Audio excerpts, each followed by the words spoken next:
everyone, and thank you for coming. We're here today to present our IJCAC Global Perspectives project about our national culture. As Albanians, our national culture is one of our biggest assets. And every single element has its own story as to how it came to be. That's why we're here today to present you as much as we can about our national culture and its uniqueness. We've tried to bring together the south and north of Albania in this very room in order to create a true representation of our cultural identity. You can start your exploration from whichever corner you desire, and each of us will happily guide you and tell you more about the objects.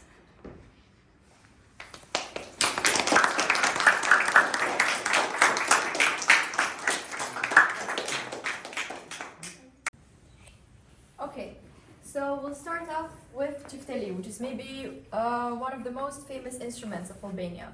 Qifteli gets its name from the fact that it has two strings. Qift in Albanian means two, and tel means string. It is mostly made from woods which can be easily carved, such as cherry or walnut. Another instrument that is present in the north of Albania, such as Clement and Malësia Madhe, is lahuta. Lahuta, in difference from Qiftelia, also has this part which is made from goat hide. Also, a distinctive characteristic of the lahuta is the fact that it is embellished with many different ornaments. Even the helmet of Skanderbeg can be carved in the head of a lahuta. In order to play a lahuta, it also has an arc. And the sound of a lahuta is very nostalgic and melancholic. That's why it is used to accompany the songs of Kreshniks in the north of Albania, which are a group of legends and stories told by the Gek people and are passed down from generation to generation. Now, to represent the south of Albania is this other instrument, which is called gaide. In contrast to the lahuta, gaide has more rhythmical tunes, and it is used to accompany war songs, for example. We find gaide present in Berat, Devol, Pogradec, and it is made from sheep or goat hide, so basically from the skin of animals. Now, right here we have many different elements that show how skilled the Albanian women were in the embroidery. We can see from the colors and patterns. Here we've displayed the giubleta. Giubleta is one of the main elements of the traditional costumes because it has originated in Albania and does not have any influence from other cultures. We can find giubletas that can be as old as 4,000 years. Giubletas are mainly present in the north, and they are used to withstand the cold weather, and they can weigh up to 20 kilograms. Each giubleta can take up to 6 years in order to be made, because as you can see, it has very different elements like the embroidery of the belt, moving on to the bell shape, the creation of waves, and then at the end. And in the very end, we can also add a white stripe, which would represent the snow on the mountains. An ethnographic researcher called Linda Spahiu has stated that whilst other nations, we can find their history carved in stones, the Albanian history can be embroidered in a giubleta. Albanian women of the north have had up to 5 giubletas in their lives. One giubleta for a certain period, let's say when they were young, when they got married, to go to work, and then when they were old. And they were also buried with a giubleta.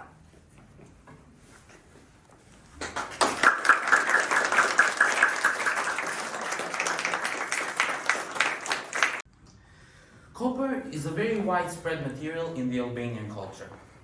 It is mainly used in kitchen utensils like the ones you see here. These kitchen utensils are used all throughout Albania and not only in a specific region. First, we have the coffee set. The main object of the coffee set is the kebab. Kebab is used to put the coffee beans in here, then it is put over the fire in order to bake the coffee beans. After the coffee beans have been baked, we take a coffee grinder. We open the coffee grinder at the top and put the coffee beans. Then, by grinding the coffee beans, we get the coffee powder that is collected at the bottom. This is also another design of the coffee grinder, which is also collected at the bottom and has also coffee. Then we have this very important utensil called the jezve. In the jezve, we pour water, sugar, and coffee powder, and we put it over the fire in order to produce coffee. Then the coffee is poured into these coffee cups. These coffee cups are also made of water. These coffee cups are also made of copper and have a very simple design. Although these products are produced in the later years, these designs have also been observed in the past. Then we have this, which is used to serve coffee to the guests. Copper is not only used in coffee utensils, but it can also be used as a jug of wine. This is a very big jug of wine with very basic design and decor. For example, a deer right here. But when you serve the guests, you need something more practical, which means something smaller. This has also very simple decor of a flower and can be used to pour wine into these glasses. These glasses are specifically designed for wine, and we can see that because it has a very clear decor of a grape vine. And then we have this jug. This jug is used specifically for pouring juices, any kind of juices, for example, orange juices. After that, we have this copper vase, which is very old, approximately around 100 years old or more. This jug has a very simple design with rhombus figures, which is all made by hand, which means it took a lot of time. This can be used to put water and put flowers in it just as decoration. Then the most special object out of them all is this kettle. This kettle is special because it has two different parts. In the lower part, we pour water and we boil the water. Then in the upper part, we pour the herbs for the tea. After the water has been boiled for a while, we pour it here and we let it rest for a while so the tea can brew. After approximately 10 minutes, the tea is ready to serve to the guests.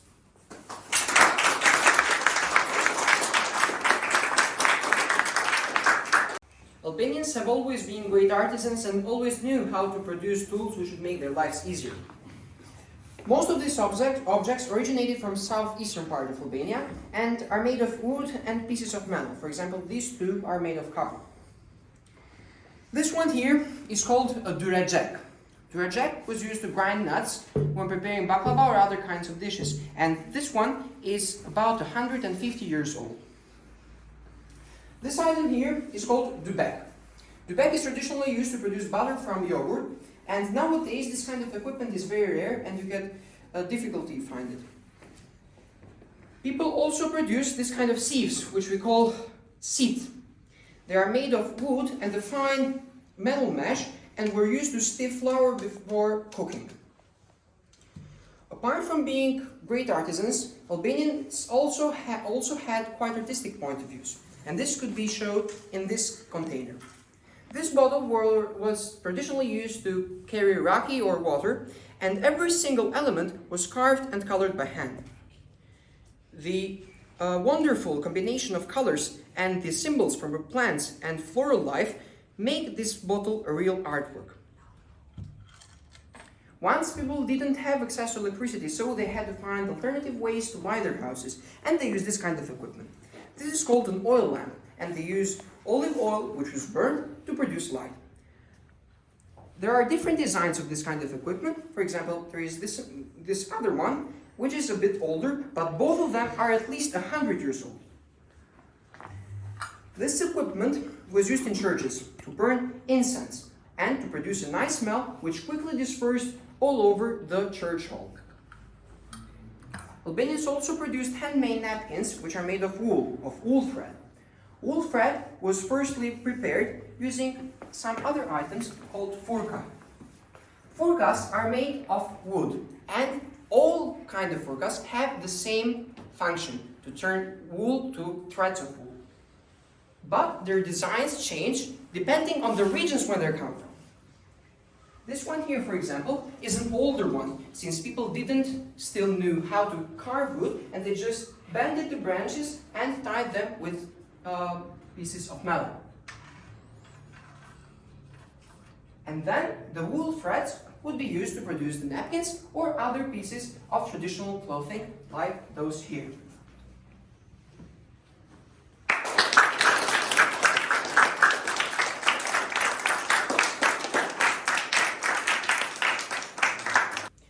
Another very interesting object is the diep. The diep is a handmade bed for the infants where they used to spend their very first months of the life. The parents used to swing the baby slowly in order to make them sleep. What is really interesting is that if the baby was a boy, the sun symbol was carved on the side of the diep.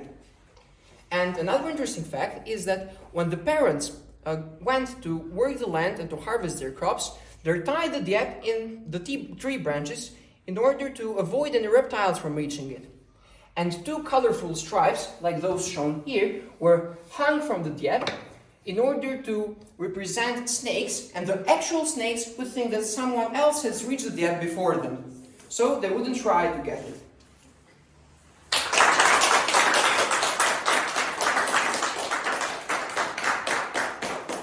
I'm going to present you different accessories which are a part of all the regions in Albania, every region. So what is really special about all of these accessories is that they are unique and cannot be found elsewhere. So first off, we have a Christian cross. So it may seem normal at first, but what is really special about this is the many different kinds of rocks that are embedded into it. And of course, the symbol of love, which is a heart. Second, we have this accessory, which is usually worn by women. When they give birth to a child, usually, if it was a boy, for instance, this would be attached right here on the belt, and a symbol of the sun would be embedded. If it was a girl, now we have two special necklaces, which are called haimalia. So these are the Albanians believe that these necklaces have superficial characteristics, so that if any one of people wear this, they gain luck and prosperity for their life. Then we have this clock. So this clock is very practical, as it can be clipped into two different parts of a cloth, so that it is very practical to see the time as fast as you possibly can. And it contains also decorations of gems and different rocks. Then we have this scissor. So this scissor was used to grab hot lumps of coal, so that the cigarette could be lit. Okay, and right here we have three different hats called qelesha or plisi. So these are made of wool and have been around Albania thousands of years ago, and traces of them have been found since the ancient Greek times and Illyrian times. So this comes from the southern part of Albania, this comes from the center of Albania, and this comes from the northern part of Albania. And usually, many decades ago, almost every male of any age would wear this. If they didn't wear them, they would be not considered worthy. And lastly, we have two pairs of shoes that come from the southern part of Albania. We have the male version and the female version. Now these are very special as they contain, for example, these fluffy spheres and these very sophisticated patterns, which really show how advanced Albanians are artistically. And believe it or not, this male version were sometimes used in armies. So right over here we have foods. We have divided them into two different parts: doughy foods and desserts. We have tried to include as many regions as we could. First of all, we have foods that are most common in Albania, such as petula and qofte. Qofte can be differently called meatballs, or petula can be called donuts. We also have byrek me qumësht, which comes from the central Albania, or lakor me dypeta, which comes from a Korça, a city in southern Albania. But we also have desserts, and we follow the same pattern. So we have some desserts which belong to all the regions in Albania, for example, ashure and sutjash, and for example, a very, very special dessert which is called balakume, which is made specially for once a year on the day of the summer, or ditavers, as we call it in Albanian. People also prepared jams, which were produced in summer when fruits were ripened, and also other products called trahana, for example, or petka, which is a kind of pasta. These here are dried tomatoes, which were produced in villages. And all of these products were produced in the summer so that it could be ready for the winter, when they used to fall a lot of snow, and people weren't able to go and work the lands and harvest their crops. So they will have to feed them what they actually had in their homes. Every single jam is made from a different product, a different fruit. For example, this is made of brain nuts, and another one is made from watermelon. So Albanians were really great at cooking and agriculture to produce these very delicious foods.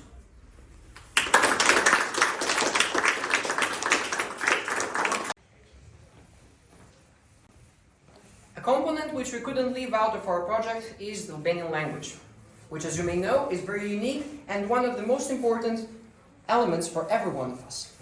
For this reason, we have invited 2 students that study at our school to interpret 2 heartfelt poems from 2 different dialects. To start off, we'll start with a poem called Gjua Shqype from Brunilda, which is written in the Geg dialect. And this will be interpreted by Agnes Metani. Please give her a warm welcome.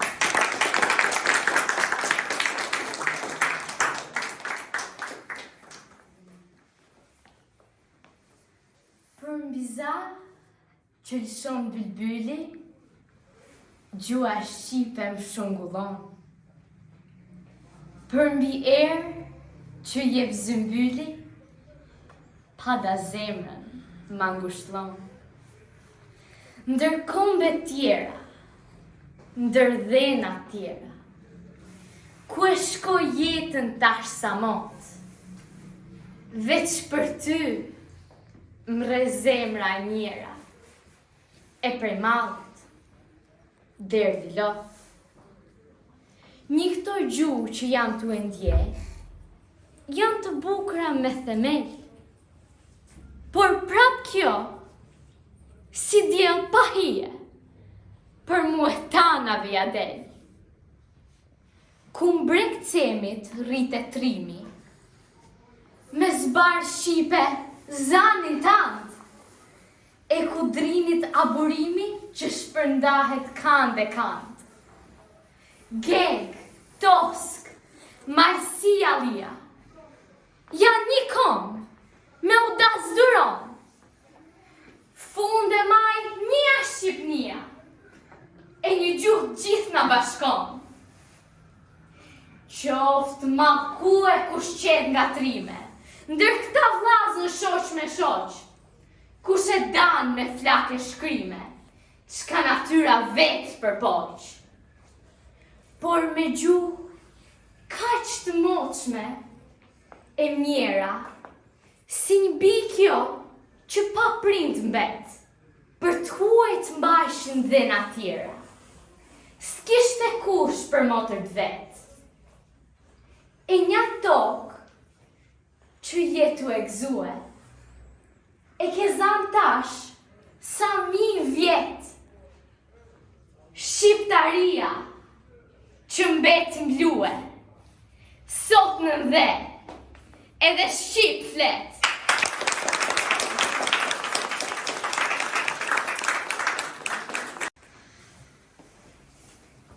Now we will continue our journey to the south with a poem written in Tosk dialect from Andon Zako Çajupi, a famous Albanian poet from Gjirokastra, a small town in southern Albania. Now please welcome Asja Koka to interpret the poem Vajet from this poet.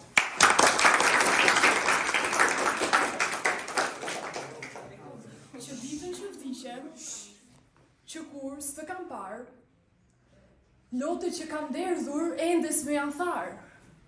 Shumë vjet u bën, sot u mbushën 10, që kur me ke lënë dhe s'të shoh me jetë. Në çkopshte me lule ke qëndruar vallë, Së vjen keq për mua, së vjen mall për djalë? O ëngjëll i bukur, mos mendo në botë. Ktheu të shoh, do na mbeten lot. Strojmë dot pa ty, ti si ron pa neve? Mot që rroj të mbash më urreve. O Zot i vërtet, s'të erdhi keq për djalë? Kur i more mëmën dhe më leti gjallë? Të më keshe marrë, do të qe më mirë. Të ronde mëma, të riste të birë. Me qërojnë foshnjat, qiri qilimit. Dashurie mëmës dhe për këdhelit. Doje drito qjell, more dritën time dhe ma mbushe jetën plot me hidhrime. Ta një roj pa shpres, ndaj s'dua të roj, se dhe Perëndin tani se besoj.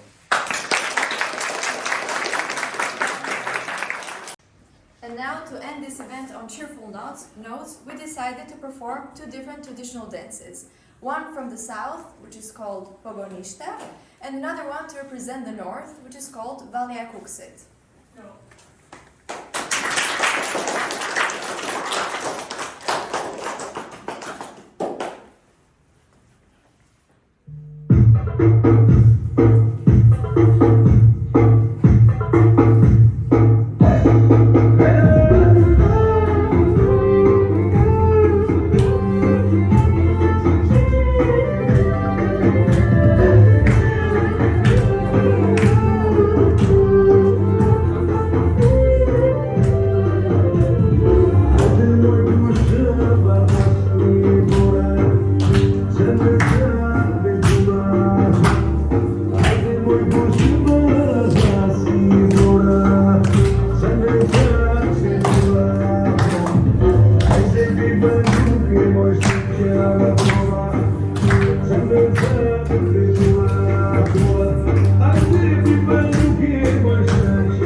hope you've enjoyed our event and probably learned something new about our diverse national culture.